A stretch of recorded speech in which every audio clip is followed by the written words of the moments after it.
Yo guys, what is up? This is your boy Combs. I'm here with another Marvel Strike Force video. Yeah! So today guys, what we're going to be doing is we're going to be going over donations. We're going to be going over Stark Tech. And what really that means for you. Does this mean that all the whales are going to overtake us in the arena? Spoiler alert, maybe. When it comes down to it, guys, I'd love to be able to help educate you and help you understand everything so you can make the best decisions for your roster and your alliance and how that really helps you grow in the end. So let's go ahead and get into this video. We're going to pull up the game here on our handy dandy BlueStacks, and we're just going to look at everything, pull up some charts, and just see, hey, this can affect me in this way. This is the max that I can get. This is what I should start investing in. This is what I should maybe not worry about right now. And just go from there. Alright guys, so when we first come into the game, nothing other than the Venom update looks a whole lot different. So you might not have even known about donations if no one in your alliance really said anything about it. It might be pretty easy for you to get lost in that. So where we need to go is over to the Alliance tab, which is this way. And so we're going to go over to that, and once you click on that, it will take you to your regular Alliance page, and there's going to be a new tab though that says Alliance Donations, so let's check that out. Alright, so I'm not sure if this is a visual bug or what's going on here. I know this is on BlueStacks on my iPhone. It shows up here on this screen, and you have the two buttons, one that says Alliance Members, and then below it, it says Alliance Donations. Right here on my screen, I don't know what's going on because it has nothing. So I don't know if that was a bug, but when I clicked in the location that the button is supposed to be, it went ahead and took me to this page, which is the donations page. And basically you can see it's like a little timeline almost at the top, or an experience bar. And that's just based on like your donations. You come in, you donate, and then based on how much you donate, you get different prizes. And so, I mean, essentially what those prizes are, though, is just like a little bit of extra currency for that shop. So you come in, you do your donation, and just so you know, there are 3 different levels of donations. There is 10,000 gold, which is the one that I've been doing, 120 cores, and 500 cores. So what this gets you is different experience based on the bar there that you see, and then you get different rewards, and then you get extra currency, and so then you're able to level up your traits, which we'll get into in just a second. We don't need to get there yet.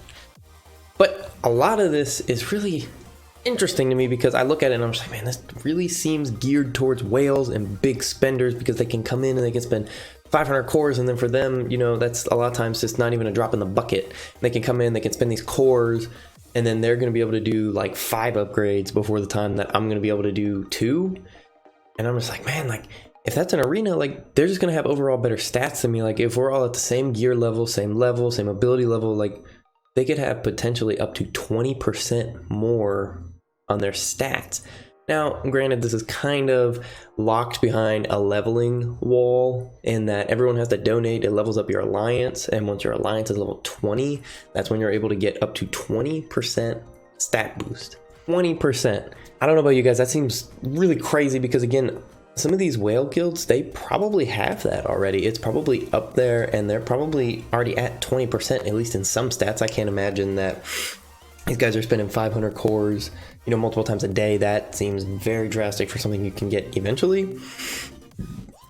But I guess that's also kind of the way that being a whale works, is that you spend money, you get things before other people. So I don't want to stay focused on that because this video is not about my concerns based around whales getting stronger. That is something I am obviously talking about, but what I want to focus on here is really just how this works for you, how you can do it most efficiently. So once you go in here, you can see I've already made my donation for the day, and that was the 10,000 gold. And then I was actually able to get one of these little experience loot crate things, so I'm going to go ahead and open it up so you guys can see what that looks like. All right, and we click, and voila. So you get a little bit of gold, and you get a little bit of currency. It's not very much either way, so it's interesting because I get the gold back that I donated. I don't really understand that, but then I also have the currency. So it's just simple stuff. It's not big. It's just kind of like, hey, you donated, here you go. So I'm not sure when that resets. I know it doesn't reset every day, but it seems to reset every few days. Maybe it's a week, I'm not sure. All right, so from here, we can go back to this screen, and then you can see where it says Stark Tech. So we're going to hop on into that. All right, so once we get into the Stark Tech area, you can see the 5 different tabs, which are Tech, Skill, Bio, Mutant, and Mystic. I read those completely out of order. I don't know why, just felt good to mix it up.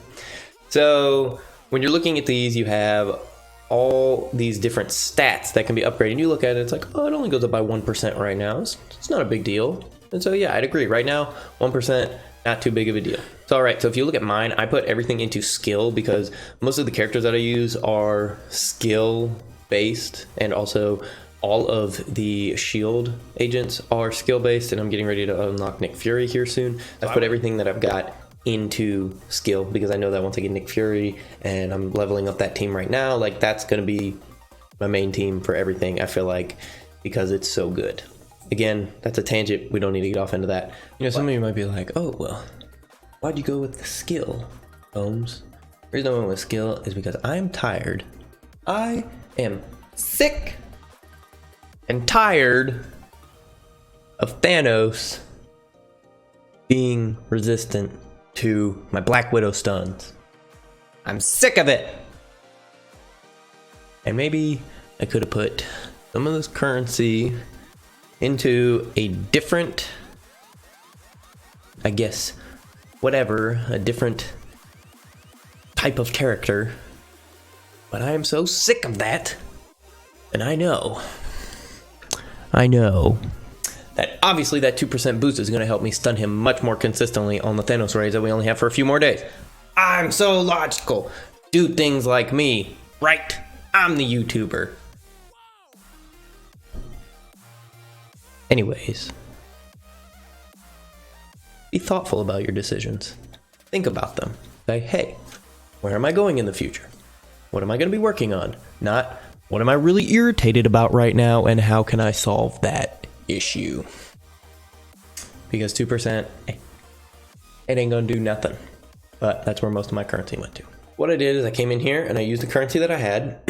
And so now all skill-based characters, which is, just in case you're wondering, that is a tab in the filters. All of my skill-based characters have 2% boost to all their stats.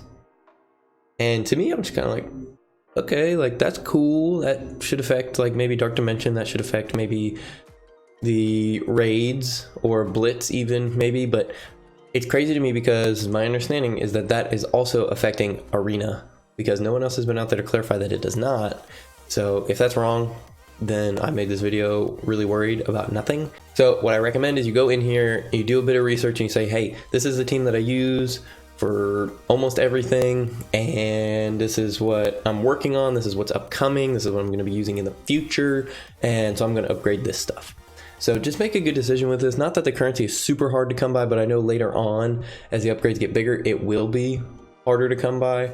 So I would just say, be wise about where you spend your currency, because it could make a big difference for you, especially with Dark Dimension coming up. That mode looks crazy, and I think that we definitely should be preparing for that and preparing your best teams and saying like, you know, hey, like we got to do this, like this is going to be important, because I think there's going to be a lot of really good rewards there. I don't know, it's just my opinion, don't take it out of context, but I would say it definitely is something that you want to be prepared for.